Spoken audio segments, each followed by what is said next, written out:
Hey everyone, and welcome back for another exploration. So for today we're gonna head just north of Lydenburg and we're gonna go over here to this yellow pin.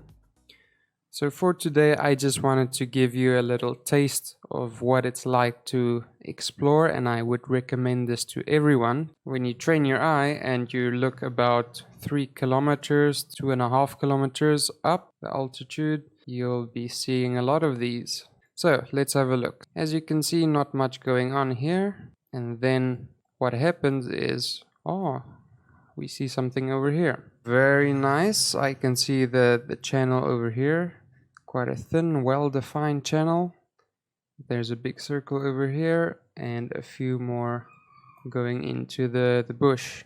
Let's move on to the red pin. Now all of a sudden you start to realize what is going on here. This is massive and so complex. And now I don't really like this view, this date, so let's see if we can change this. Oh, that's awesome. Okay. Right, so as you can see, we have many stone circles, we have channels everywhere.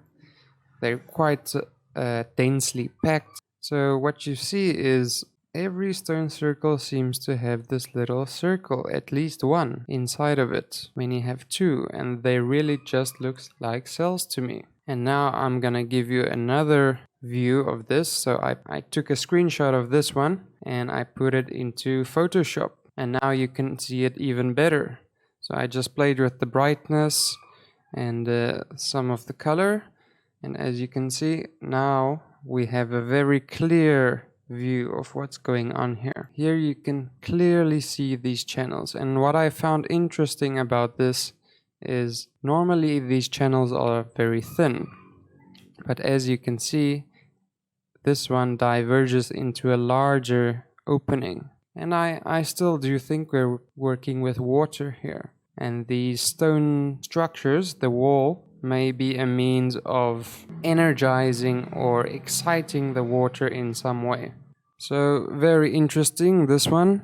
Now I don't know why we would have this cloud shape unless there was more of a structure like this linking inside.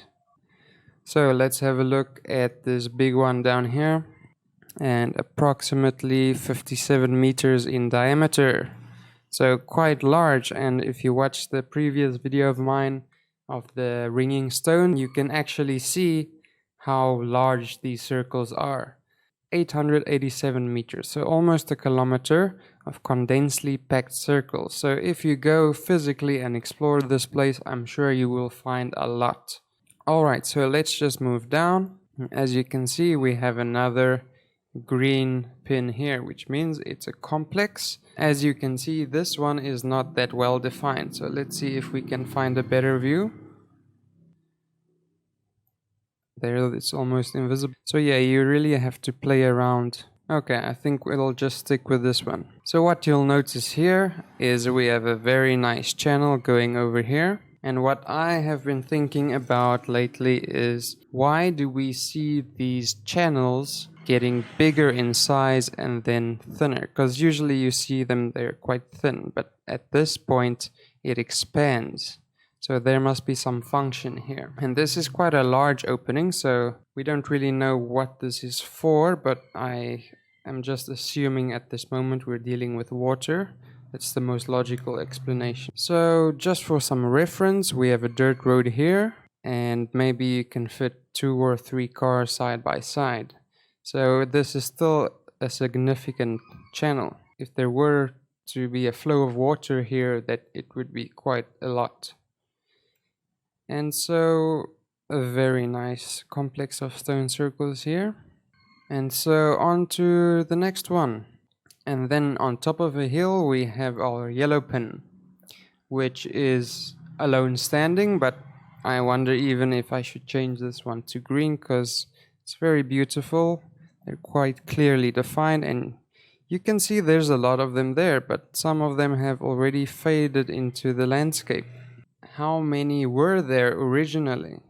Because you can see terraces here, which is very which is not very clear, and you can see they've already deteriorated into the land.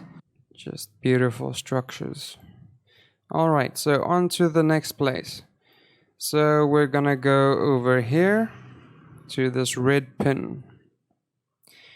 Now, as you can see, this view, this date is not very clear, so let's see if we can get another one. And yeah, I think when you save these pins, they go to the one the view you had before. So, very good, very beautiful. Just simply stunning, the stuff. It's really amazing. So here you see a nice channel over there, and here we have another complex. Now, another good point to share is you can see with these stone circles, the trees and the greenery quite like to be inside and around them.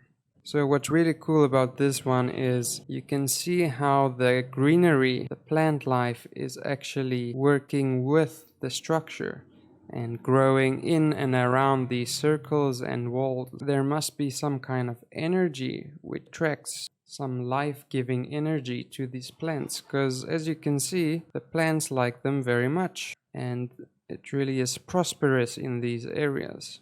For example, this is perfect. You can see there's some kind of structure, circular structure, and there's many green trees inside, and around it not that much. This is very cool. I really like these channels here. So as you can see, we have a channel going down here. It seems to be connecting to this big one. And what I've noticed is when these channels actually connect to the circle, they don't go inside. The circle is definitely always closed, meaning that the channel runs to the circle and stops there. So there's no openings anywhere. So I think that's all for today. I thank you so much for watching, guys. Have an awesome day, and I'll see you again soon. Bye bye.